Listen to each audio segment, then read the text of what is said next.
Hey, my fellow rockheads. Today we're talking about the most controversial bean soup in financial history, coffee. Stop buying coffee, then become millionaire? Eventually. How eventually? Very eventually. Bean water surprisingly complicated. Some people say daily lattes are secretly destroying your future. Others say the latte factor is complete nonsense. So today, my stone brain is investigating one simple question. Can a cup of coffee really stop you from becoming rich? Or are modern humans blaming bean water for problems much bigger than bean water? Grab your overpriced beverage, and let's begin. All right, my fellow rockheads. Before we talk about coffee, we need to talk about the war. The coffee war. Because few financial ideas make people angry faster than the latte factor. Stop buying lattes, stop increasing rent. Coffee, housing, I feel both mammoths present. Now, if you've never heard of the latte factor, the idea is simple. Small daily expenses add up over time. That's it. That's the entire theory. But somehow, modern humans turned bean water into a civil war. One side says, see, this is why you're broke. The other side says, you think coffee is the problem? Have you seen rent? Rent up 40%. Groceries up 25%. Insurance up. Electricity up. Everything up. Have you considered fewer muffins? I understand why people get annoyed, because modern life really has become more expensive. Housing costs have exploded in many cities. Healthcare costs have risen. Education costs have risen. Even groceries seem to be training for the Olympics. 2020 banana, wonders. 2025 banana, $2, same banana.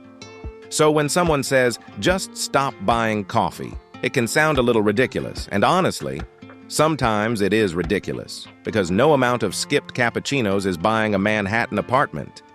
Skip coffee. Now house? No. Apartment? No. Parking space? Also no.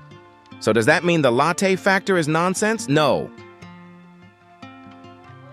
Because the latte factor was never really about coffee. Coffee just became the mascot. And that's where most people misunderstand the idea. Because the real question isn't, can coffee make you poor? The real question is, can small spending repeated thousands of times change your financial future? Now things becoming interesting. Because if the latte factor isn't really about coffee, then what is it actually about? And why does this tiny cup of bean water keep starting financial arguments every few months? All right, my fellow rockheads, let me tell you a secret.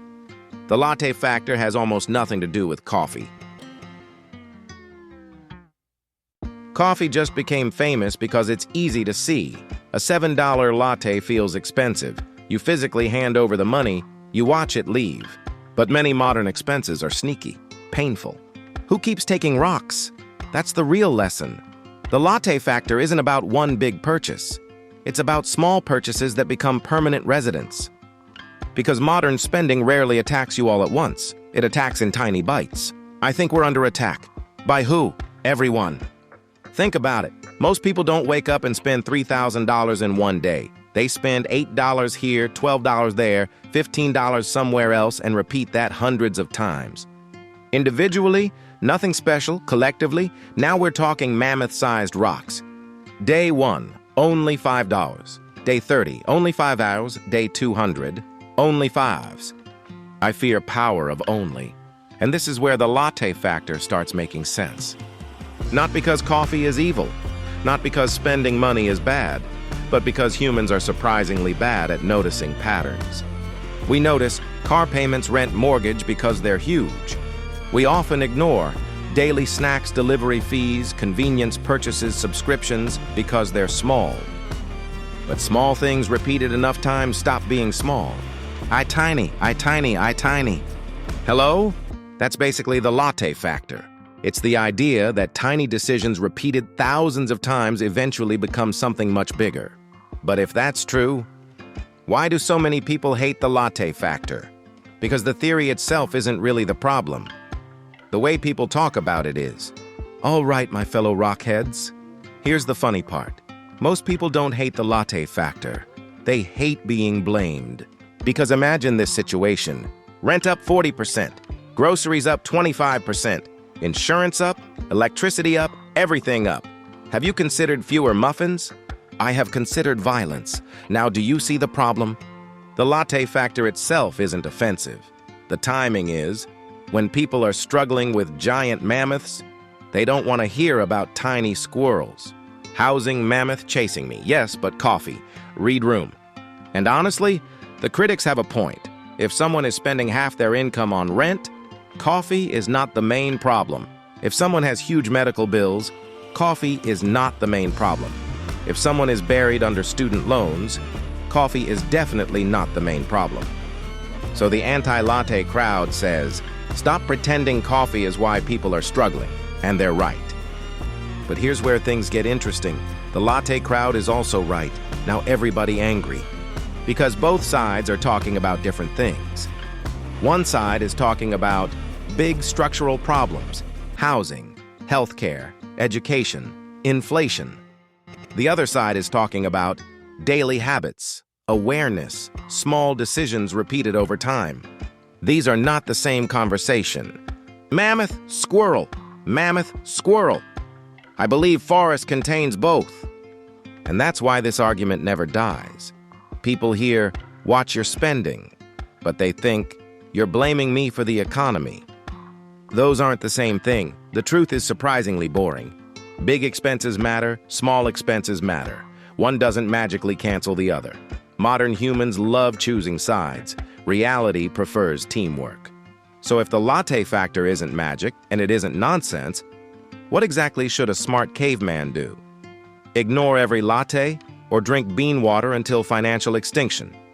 All right, my fellow rockheads, after all this financial warfare, what is the actual answer?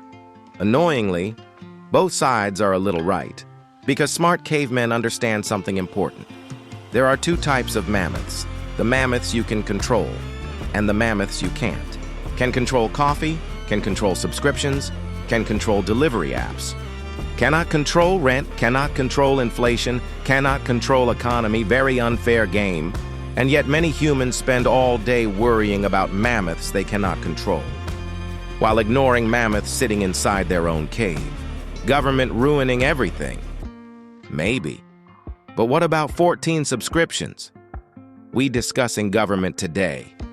Here's what the latte factor gets right. Small decisions matter, not because they make you rich overnight, because they reveal patterns. Every purchase tells a story. 7 coffee, no problem. $7 coffee. Every workday.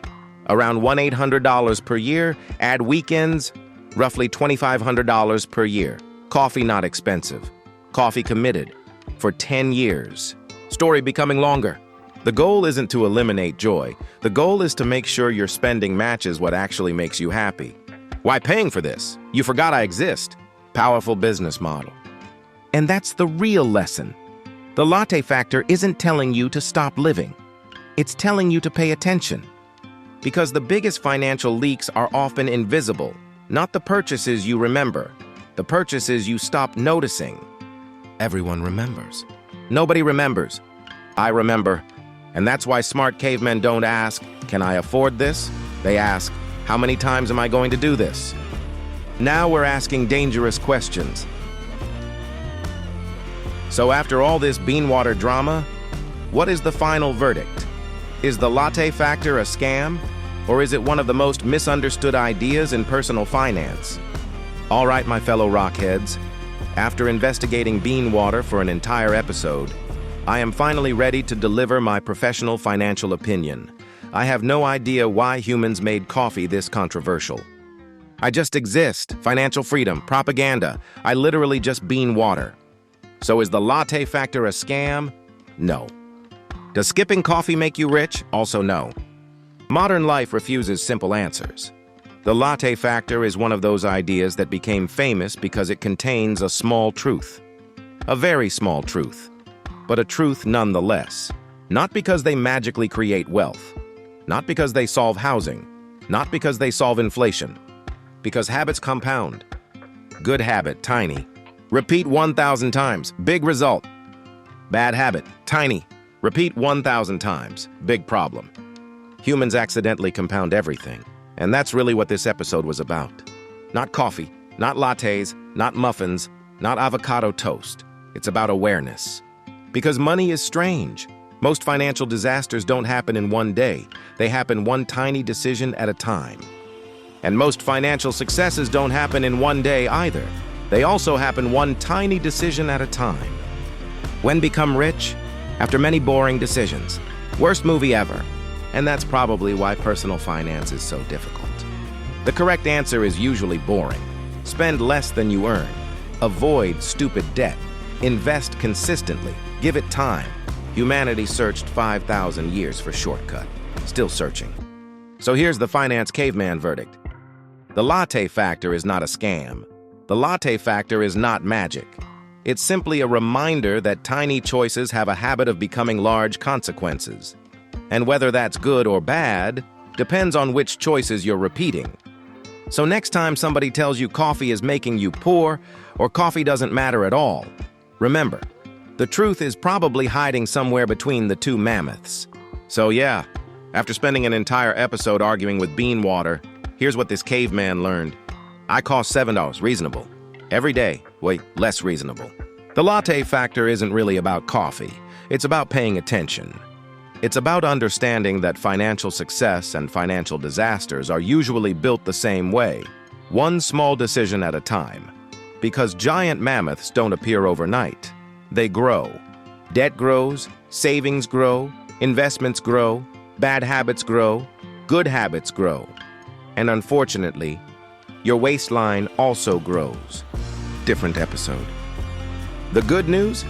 You don't need to be perfect. You don't need to stop buying coffee. You don't need to stop enjoying life. You don't need to live in a cave eating beans and sadness. No coffee, no vacations, no fun. When enjoy life, retirement, bold strategy. The goal isn't financial perfection. The goal is intentional spending. Spend on things you genuinely love. Cut things you don't care about. And make sure future caveman isn't constantly cleaning up present caveman's mess. Small purchase. Another one? Yes. I am requesting transfer to another timeline. So drop in the comments. What's your personal latte factor? Coffee? Food delivery? Subscriptions? Random Amazon purchases at 1 a.m.? Be honest. This is a safe cave. I'm Finance Caveman, and I'm still trying to figure out why modern humans turned bean water into a financial philosophy. See you next time. Peace.